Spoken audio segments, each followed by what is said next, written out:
ఈ కూరని చూస్తుంటే నోరు ఊరిపోతుంది కదండి. రియల్గా అండి, అక్కడ చేసుకున్నప్పుడే నేను ఎంత టెంప్ట్ అయిపోయానని నాకు తెలుసు. చాలా చాలా టేస్ట్ ఉంది. రియల్గా నాకు అబద్ధం చెప్పడం ఇష్టం ఉండదు. విషయం ఏంటో అదే చెప్తాను. ఇది చాలా బాగుందండి. చింత చిగురు ఎగ్ కర్రీ.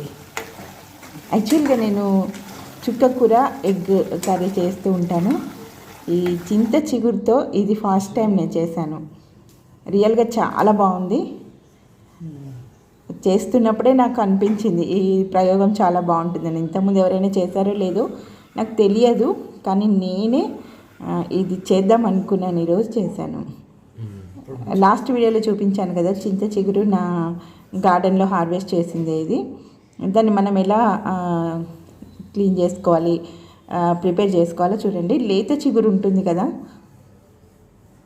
దాన్ని సపరేట్ చేయాలండి. మనకు మరీ లేత చిగురు ఎక్కువ దొరకడం కష్టం కాబట్టి కొంచెం ముదిరినా కూడా వాడుకోవచ్చు, బాగుంటుంది. అయితే అన్నీ ఒకేలాగా చేయకూడదండి. ఈ లేత చిగురు తీసుకున్న తర్వాత అన్నీ చిన్న చిన్న ఒక పక్కన పెట్టేసుకొని వాటికి ఏం అవసరం లేదు. చూడండి, ఇది కొంచెం పెద్దగా ఉంది కదా, కాడ మధ్యలో కొంచెం ముదురు ఉంటుంది. కర్రీలో వేస్తే లీవ్స్ అన్నీ ఊడిపోయి అది ఒక చిన్న కర్రలాగా ఒక్కొక్కసారి గొంతులో గుచ్చుకునే అవకాశం ఉంది, కాబట్టి అది తీసేయడం బెటర్. అలా లీవ్స్ అన్నీ తీసేసుకొని ఆ మధ్యలో కాడని పడేసేయాలండి. ఇలా నాకు ఇంత చిగురు వచ్చింది. లేత చిగురు ఇంకా కొంచెం ముదిరింది, అంటే మరీ ముదిరిపోయింది కాదు. కొంచెం ఇలా క్రష్ చేసుకొని పెట్టుకుంటే అన్నీ ఒకేలాగా అయిపోతాయండి. ఇంత చిగురు వచ్చింది. క్లీన్ చేసిన తర్వాత ఇక ఎగ్స్ అండి మంచిగా బాయిల్ చేసి పెట్టుకోవాలి. 5 eggs చేశాను. ఒకటి మా క్యాప్టెన్కి, 4 మాకండి. నేను ఇప్పుడు 4 eggsతోని ఈ కర్రీ ప్రిపేర్ చేస్తున్నాను. చూడండి, దీనికి ఫ్రైడ్ ఆనియన్ అంటే బిరస్తా అంటారు కదా, వీడియో కూడా పెట్టాను నేను, మీరు చూసారో లేదో. నేను ఇలా ప్రిపేర్ చేసి ఫ్రిడ్జ్లో పెట్టుకుంటానండి. దీనికి కొంచెం కోకోనట్ పౌడర్, డ్రై కోకోనట్, 2 మిర్చి, టమాటో, కొత్తిమీర తీసుకుంటే సరిపోతుంది. వీటన్నిటిని మంచిగా పేస్ట్ చేసుకోవాలండి, ఎందుకంటే గ్రేవీ కావాలి కదా మనకి, అందుకొరకే. ఆ తర్వాత కూడా ఒక 2 ఆనియన్ తీసుకొని చిన్న చిన్న ముక్కలు చేసుకోవాలి. ఈ పేస్ట్ ఇది ఒక పక్కన పెట్టుకొని ఉంచుకోవాలి. ఇప్పుడు కూడా ఇంకొక 2 మిర్చి తీసుకోవచ్చు. ఆయిల్ బాగా బాయిల్ అయిన తర్వాత కొంచెం జీలకర్ర వేయాలి. తర్వాత మనం కట్ చేసి పెట్టుకున్న మిర్చి, ఆ తర్వాత చిన్నగా కట్ చేసిన ఆనియన్, ఇది కూడా మంచిగా బ్రౌన్ కలర్లో ఫ్రై చేయాలి. అసలు ఆనియన్ తగలకుండా. ఆనియన్ కర్రీలో తగిలితే అంత బాగుండదు కొన్నింటికి. ఇలాంటి వాటికైతే చక్కగా బ్రౌన్గా వేగిపోయినాయి అనుకోండి, చక్కగా గ్రేవ్ అయిపోతుంది.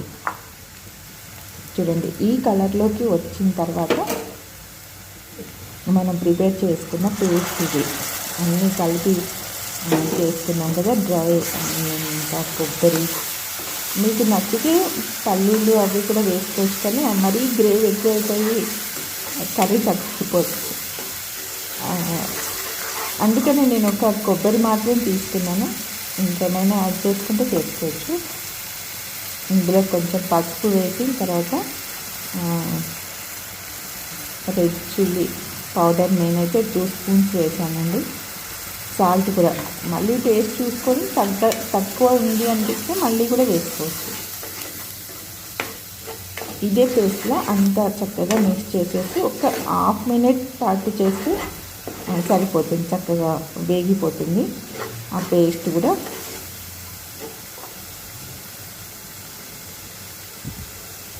ఇప్పుడు మనం బాయిల్ చేసి పొట్టు తీసేసి పెట్టుకున్న ఎగ్స్ ఇవి కొంచెం కదిపేటప్పుడు అవి విరిగిపోకుండా చూసుకోవాలి, ఎందుకంటే ఎల్లో కలర్ బయటకు వచ్చింది అనుకోండి, కర్రీ టేస్ట్ అంతా చేంజ్ అయిపోతుందండి. అందుకని అవి బ్రేక్ అవ్వకుండా కొంచెం జాగ్రత్తగా కలపాలి. అవి కూడా నూనెలో కొంచెం వేగితే ఆ మసాలా అంతా ఎగ్స్లోకి వెళ్తుంది. అప్పుడు ఎగ్ మామూలు బాయిల్డ్ ఎగ్ తిన్నట్టు కాకుండా కర్రీ టేస్ట్ చేంజ్ అయ్యే అవకాశం చాలా వరకు ఉంటుంది. నేను కాసేపు మూత పెట్టేసి సిమ్లో పెట్టాను కొంచెం వేగే వరకు. ఈ మసాలా కూడా వాటితో పాటు వేగిపోతుంది కదా.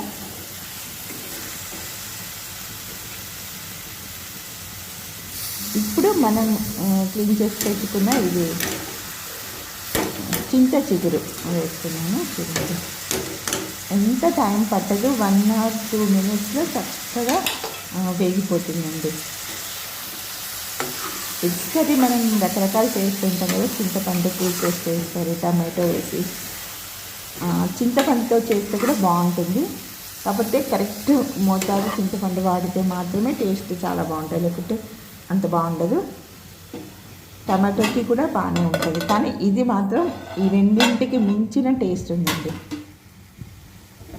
ఒక్కసారి మీరు ఎక్కడైనా చింత చిగురు సంపాదించి చేసి చూడండి, అసలు ఎంత స్పెషల్గా ఉందో కర్రీ. మా ఇంట్లో 1 hourలో కూడా ఎగిరిపోయింది అంతే. ఇంకా ఇప్పుడు మనం మిక్సీ చేసుకున్న గిన్నెలోనే కొన్ని వాటర్ వేసి అందులో ఒక 1/2 వాటర్ ఫస్ట్ వేయాలి.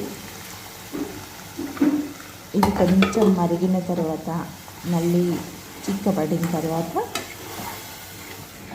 మంచి కలుపుకొని కొంచెం ఉడకాలి.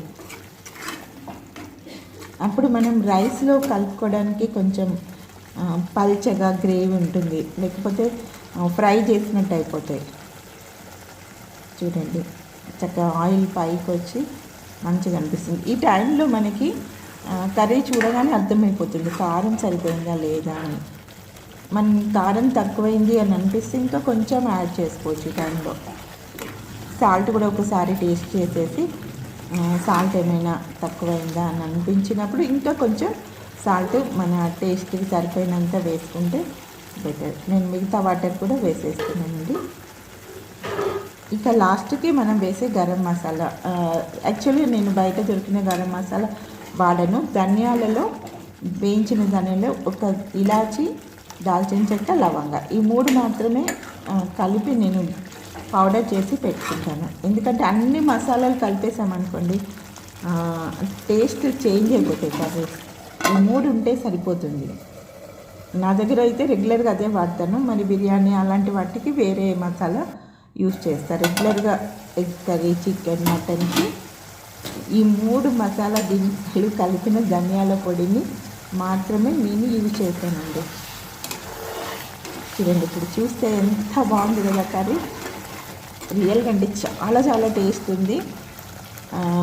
అంటే నేను తిన్న తర్వాతనే ఈ వీడియో మీకు పెడుతున్నాను, ఎందుకంటే ఇప్పుడు నేను ధనియాల పొడి వేసాను.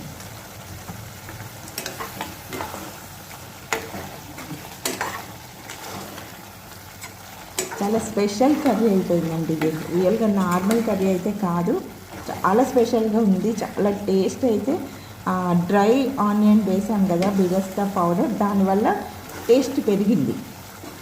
ఒక్కటి నేను స్పెషల్గా తీసుకున్నాను. మామూలుగా చుక్కకూర, ఎగ్ కూడా ఇలాగే వండుతాను, కానీ అది మాత్రం ఈసారి గ్రేవీ రావాలని తీసుకున్నాను కాబట్టి చాలా టేస్ట్గా ఉంది. తప్పకుండా ట్రై చేయండి. మీ ఫ్రెండ్స్ ఎవరైనా వచ్చినప్పుడు వాళ్ళకు కూడా చేసి పెట్టండి. మీ రిలేటివ్స్, మీ ఫ్రెండ్స్ వచ్చినప్పుడు మాత్రం స్పెషల్గా ఏదైనా చేయాలి అనుకున్నప్పుడు ఇది చేయండి. చికెన్, మటన్ని పక్కకు పెట్టేసి ఇదే ఇష్టపడతారు, మిమ్మల్ని మెచ్చుకోకుండా ఉండలేరు. వాళ్ళు అలా మెచ్చుకున్నప్పుడు నా పేరు చెప్పడం మాత్రం మర్చిపోకండి, ఓకేనా? తప్పకుండా ట్రై చేయండి. అలాగే చింత చిగురు ఇంట్లోనే పండించుకోండి, ఎక్కడికి పరిగెత్తాల్సిన అవసరం లే. 4 గింజలు ఒక మట్టిలో వేస్తే అవే పెరిగిపోతాయి. తెలుసు కదండి మీకు, ఓకేనా? Thank you for watching.